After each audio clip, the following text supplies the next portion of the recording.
Hey scrappers, looking for curbside pickups. I actually drive around in my pickup truck sometimes and I pull over and I've had my kids in the back of the car and I'll throw stuff in the back of the bed when I see people doing trash cleanups or like those town cleanups, and that's how you guys make a lot of your money too, doing those curbside pickups. So I want to spotlight some items that I've actually found on my own, which means that you're definitely going to find them, and then of course there's thousands of other options, but I want to start with a couple different things.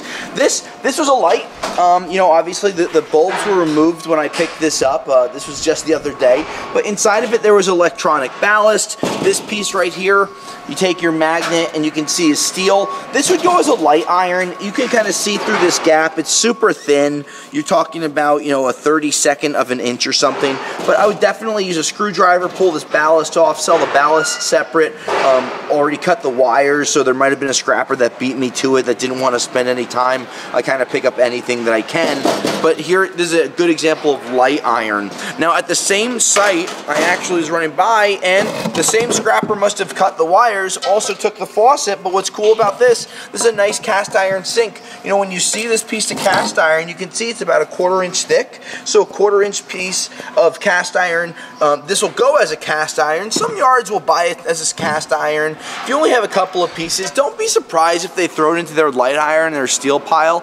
Generally, like my yard, we need 500-pound minimum, give or take, to buy steel from customers. Other yards are not going to separate, a 20-pound piece of light iron like this light fixture from a 20-pound sink. So they might group it together. Don't get upset if that happens, but what you can do is watch some of our other videos on how you save material so you can make more money on heavier and lighter grades. But again, your magnet is your best friend. This is another customer that brought this in. Beautiful plate. You might have once had the family pie, cookies, or meat on it, but today it's just scrap.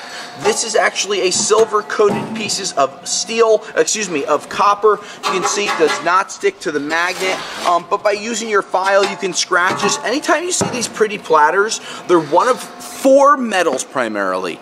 Copper, brass, and we have some videos where you can use a file to see which it is. Aluminum, and that would be much lighter than this piece is.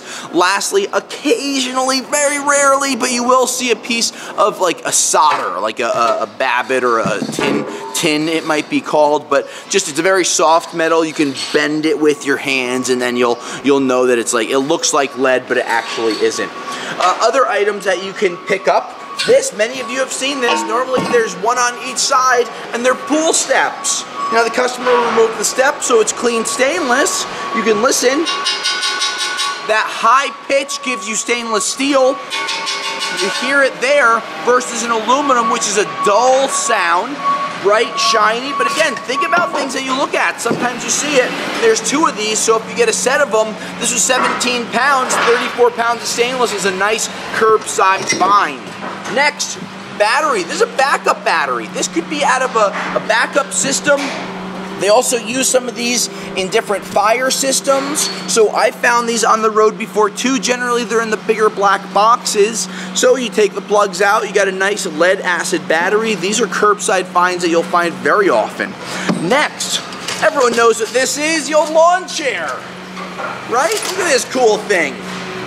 It's a beauty. Bring this to the beach. Sit down, get your bum in the sand, have your back fall through, but of course this customer cleaned, and you can see the remnants here. The fabric was on it. What the customer did not do was clean these wood handles. When you go to scrap this, you don't want things like fabric or wood left on them, so you want to bust this apart. A couple of small pieces you can see over here of screws, these steel screws, they're not going to really be a huge difference. This would be a clean sheet aluminum, but these are awesome curbside finds, especially during the summer. Next, you have a fan. Now this might not be a traditional household ceiling fan, but this has a nice electric motor on it. We use our magnet. We can see that the cage is steel. This cage would go as a light iron, but those fan blades that are inside, they are made of aluminum. So by taking the motor off, taking the cage off, you can cut those fan blades off, create some clean aluminum.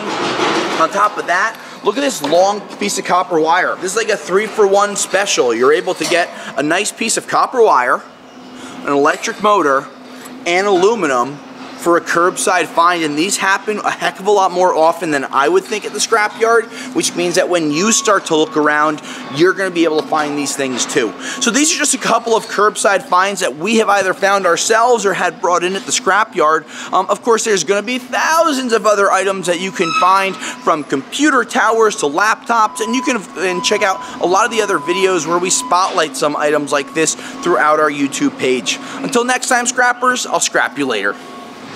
Thanks for checking out this scrap video. For more exclusive scrap video content, please become a YouTube member of our channel today. Thank you, and I'll scrap you later.